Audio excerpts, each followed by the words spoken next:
Good day, everyone. Welcome to a database optimization adventure like no other. Get ready to witness SQL Server at its finest as it hits the histogram jackpot with pinpoint precision. In today's video, we are delving deep into the world of query optimization, where every query feels like a bullseye. Have you ever wondered what happens when your query aligns perfectly with the histogram's range I key values?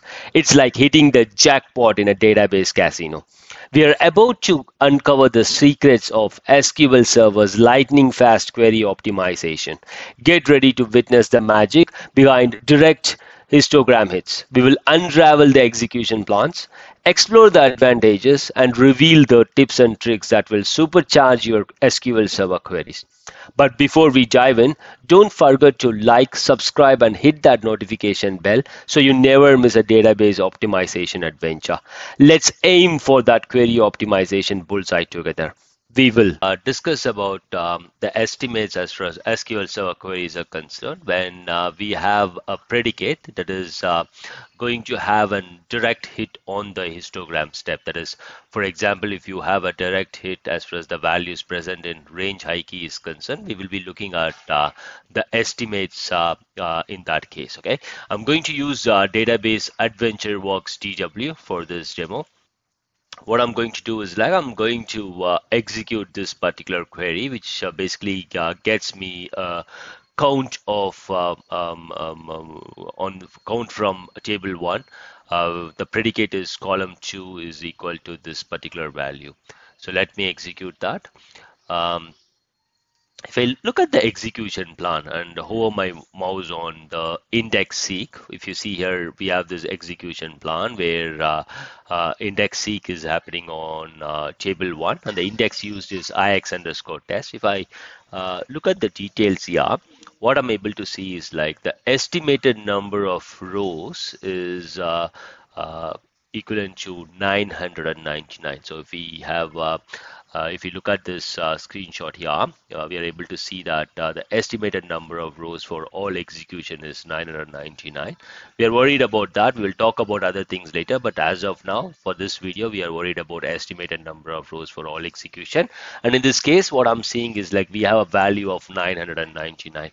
Now, we need to understand from where this particular value, that is 999, how that this estimate came as far as this particular index seek operator is concerned. So what we'll do is like, since we have used the predicate column 2, what we'll do is like we will check for the list of statistics on this particular table 1, and then let's concentrate on column 2. So the query has the predicate column 2, so I'm going to take the index, take the statistics from as far as column 2 is concerned. In this case, it is called ix underscore test, and that is created as part of your non-cluster index. So that's the statistics that I'm going to use. So I'm going to execute this query. We know that the estimate was 999.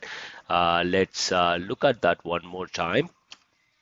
Go to the execution plan and go to the index seek, and if you see here, the estimated number of rows for all execution is 999. So what we'll do is like we will run this query.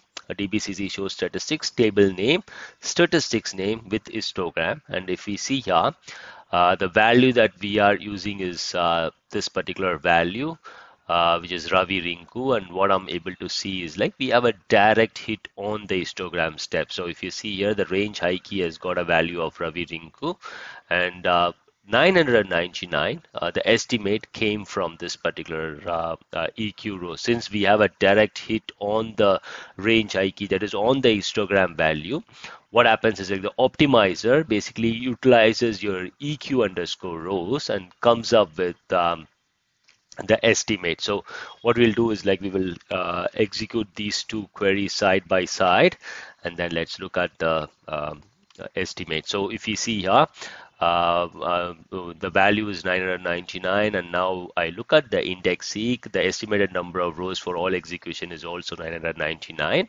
and if you see here, the predicate uses the value Ravi Rinku, and what I'm seeing is like it is a direct hit in the histogram step. And since it's a direct hit on the histogram step, it uses the EQ rows for the estimate. And now if I look at the estimates again, what I'm able to see is like the estimated number of rows for all execution is 999, and the actual number of rows for all execution is also 999. So it's a perfect estimate. We estimated 999 rows, and then we used return close to 999 rows, so it is a perfect estimate.